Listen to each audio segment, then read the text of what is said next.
Hello everyone, welcome to our channel MEPS students.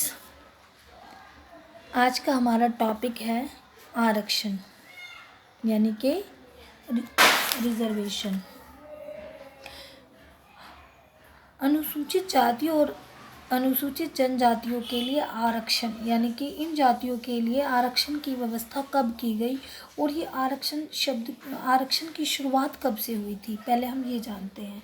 ठीक है बच्चों, भारत में विधानमंडलों में आरक्षणों की व्यवस्था सन 1909 में हुई थी, जब अंग्रेजी शासन द्वारा देश में सांप्रदायिक चुनाव पद्धति की शुरुआत हुई थी। यानी कि 1909 में भारतीय विधान मंडलों में आरक्षण की शुरुआत हुई।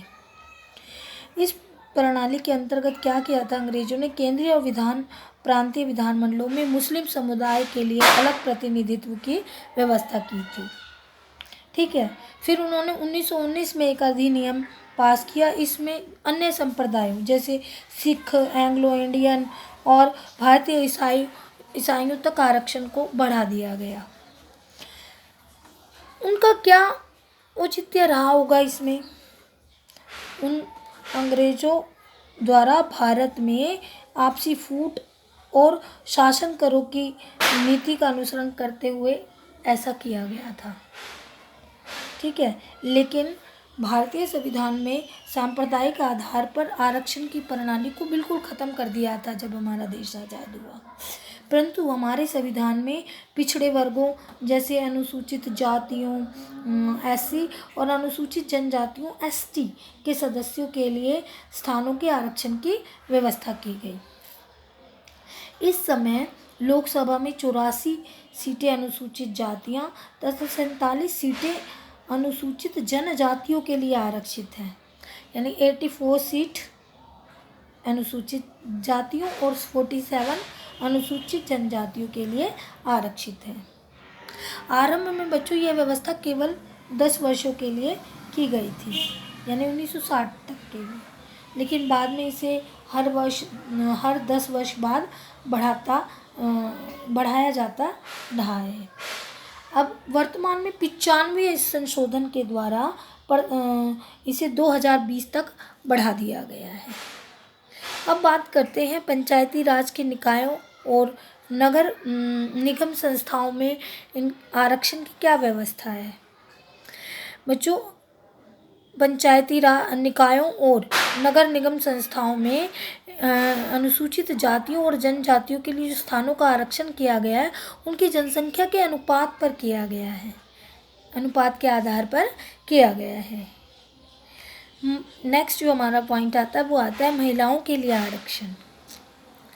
यद्यपि बच्चों भारतीय संविधान द्वारा वयस्क मताधिकार प्रणाली को अपनाया गया, लेकिन इसके बावजूद भी संसद और राज्य विधानमंडलों में उनका प्रतिनिधित्व बहुत। राजनीति में अगर हम राष्ट्रीय स्तर पर महिलाओं के प्रतिनिधित्व पर नज़र डालते हैं तो ये तथ्यों से स्पष्ट हो जाता है कि महिला सांसदों की संख्या क्रमशः बहुत कम रही है।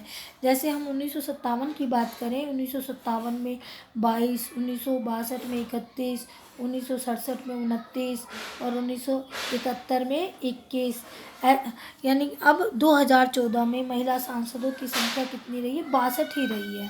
इससे ये स्पष्ट हो जाता है कि अब तक हुए जो भी इलेक्शन हुए उसमें उनका राजनीतिक प्रतिनिधित्व हेतु आरक्षण की मांग उठना बहुत स्वाभाविक है।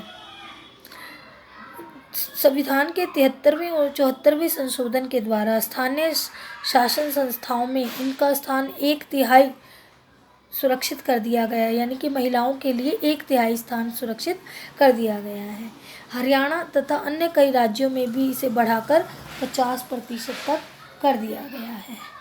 हमारा नेक्स्ट टॉपिक है बच्चों सार्वभौमिक वयस्क मताधिकार।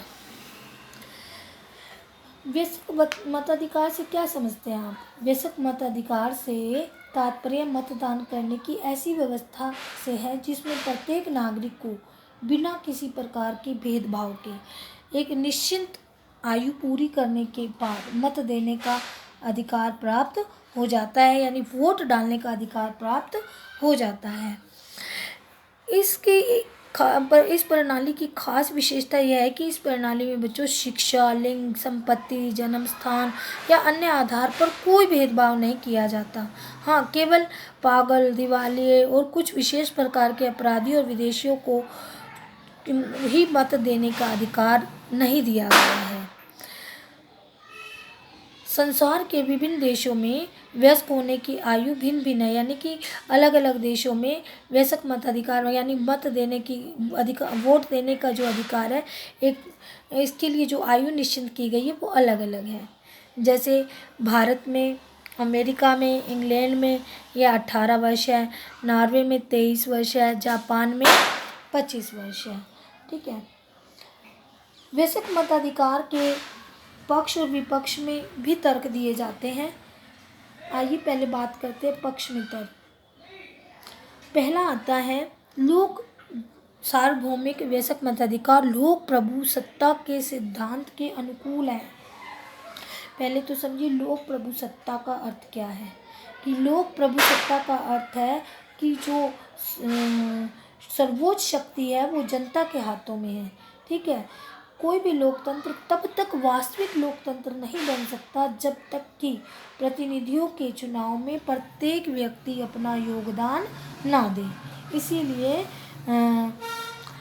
प्रतिनिधियों का चुनाव सामान्य जनता के द्वारा होना चाहिए। ठीक है।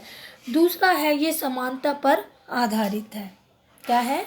समानता पर आधारित है। समानता का मतलब क्या होता है? सभी व्यक्ति समान होना। जिस प्रकार सभी व्यक्ति समान हैं और उनके विकास के लिए भी सभी को मताधिकार देना आवश्यक है। जिन नागरिकों को मत देने का अधिकार नहीं होता उनके हितों और अधिकारों की सरकार तनिक भी परवाह नहीं करती है। इसीलिए प्रत्येक वयस्क को मत देने का अधिकार प्राप्त होना चाहिए। तीसरा है कानून का प्रभाव सभी पर पड़ता है। राज्य में जो भी कानून और जो भी नीतियां लागू की जाती हैं वो सभी व्यक्तियों पर मतलब प्रभाव डालती हैं। तो उसे निश्चित करने के लिए भी तो सबकी भागीदारी होना जरूरी है ना। इसीलिए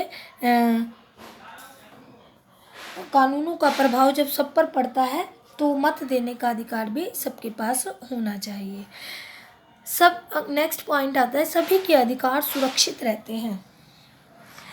वयस्क मताधिकार प्रणाली में देश के सभी नागरिकों के अधिकारों की रक्षा करना संभव होता है। यानी सभी नागरिकों के लिए अपने अधिकारों की रक्षा करना संभव होता है, क्योंकि इसमें मतदाता अपने प्रतिनिधियों का चुनाव करते हैं और उन पर अपना नियंत्रण बनाए रखते हैं, और सरकार भी नागरिकों के भय से उनके अधिकारों को छीन नहीं सकती है। नेक्स्ट आता है स्वाभिमान जागृत करती है। वयस्क मताधिकार नागरिकों में स्वाभिमान की भावना को जागृत करता है, क्योंकि जब बड़े बड़े नेता वोट मांगने आते हैं तो मतदाता को अपनी वास्तविक शक्ति का एहसास होता है, उनकी सोई हुई आत्मा जागती है, उन्हें भी इस बात का अनुभव होने लगता है कि देश के शासन की भागीदारी में उनका भी योगदान है। इससे उनके मन में स्वाभिमान की भावना जागृत होती है। नेक्स्ट है अल्पसंख्यकों के हितों की रक्षा करना। बच्चों यह एक ऐसी प्रणाली है जिसमें अल्पसंख्यकों को भी अपने प्रतिनिधि भेजने का अधिकार होता है, अवसर मिलता है उन्हें, उनके द्वारा वे अपने हितों की रक्षा कर सकते हैं। नेक्स्ट है क्रांति की संभावना कम होना। वयस्क मताधिकार प्रणाली में शांति और व्यवस्था की संभावना अधिक रहती है, क्योंकि नागरिक अपने द्वारा चुनी गई सरकार के विरुद्ध क्रांति नहीं करते हैं। आता है बच्चों विपक्ष में तर्क। वयस्क मताधिकार के विपक्ष में भी निम्नलिखित तर्क दिए गए हैं जो इस प्रकार है। पहला है अज्ञानी व्यक्तियों को मताधिकार देना अनुचित है। प्रत्येक देश में अधिकतर जनता कैसी होती है? अशिक्षित और अज्ञानी होती है। वे उम्मीदवार देखकर जाति, धर्म और मित्रता के आधार पर अपने मत का प्रयोग करती है और ऐसे व्यक्ति क्या करते हैं, राजनीतिक नेताओं के जोशीले भाषणों से प्रभावित हो जाते हैं और इसीलिए क्या कहा गया कि अशिक्षित व्यक्तियों को मताधिकार देना उचित नहीं है। दूसरा आता है भ्रष्टाचार की भावना को बढ़ावा देना।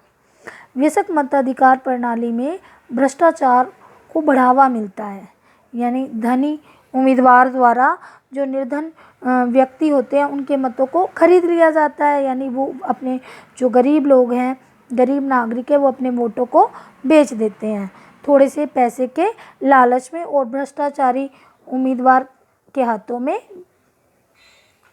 वोट आ जाते हैं। ठीक है। तीसरा है प्रशासन में देश की समस्याएं जटिल होना। देखो आधुनिक युग में बच्चों शासन संबंधी प्रश्न हैं, जो शासन से समस्याएं हैं, जटिल होती जा रही हैं, जिन्हें समझ पाना एक आम नागरिक यानी साधारण व्यक्ति के बस की बात नहीं है। प्राय जो साधारण मतदाता है अयोग्य व्यक्ति को चुन लेते हैं, है ना, और उनके पास देश की समस्याओं पर विचार करने या उन्हें समझने के लिए समय नहीं रहता। इस कारण भी दान करने का यानी वोट देने का अधिकार केवल अशिक्षित व्यक्तियों को ही देना चाहिए। नेक्स्ट पॉइंट आता है साधारण जनता का रूढ़िवादी होना। बच्चों वयस्क मताधिकार के विरुद्ध एक तर्क ये भी प्रस्तुत किया जाता है कि जो साधारण जनता होती है वो रूढ़िवादी होती है। रूढ़िवाद तो आप समझते हैं ना, उनके द्वारा आर्थिक और सामाजिक क्षेत्र में प्रगतिशील नीतियों का विरोध किया जाता है और मताधिकार तब केवल उन्हीं व्यक्तियों को मिलना चाहिए जो इसका उचित प्रयोग करने की योग्यता रखते हों। ठीक है। नेक्स्ट आता है सभी नागरिक समान नहीं होते हैं। वयस्क मताधिकार के विरुद्ध एक तर्क ये भी दिया जाता है कि सभी नागरिक किसी भी दृष्टि से समान नहीं होते हैं, फिर उन्हें उन सबको समानता के आधार पर मतदान का अधिकार देना भी उचित नहीं है। ऐसे विद्वानों के अनुसार एक महान विद्वान और राजनीतिक को एक साधारण अनपढ़ व्यक्ति के समान मताधिकार देना। हमने वयस्क मताधिकार के पक्ष और विपक्ष के बारे में जो तर्क दिए गए हैं उन्हें जाना। तो इससे हम क्या निष्कर्ष निकालते हैं कि जो लोकतंत्र का युग है वयस्क मताधिकार के बिना पूर्ण नहीं है और ना ही वो सफल हो सकता है, क्योंकि लोकतंत्र प्रणाली का सूचक और प्रतीक माना गया है किसे, वयस्क मताधिकार को। इसीलिए जिन भी देशों में लोकतांत्रिक व्यवस्था को अपनाया गया है वहाँ पर वयस्क मताधिकार प्रणाली को लागू किया गया है। आई होप बच्चों ये टॉपिक आपको अच्छी तरह से समझ आया होगा। Thank you.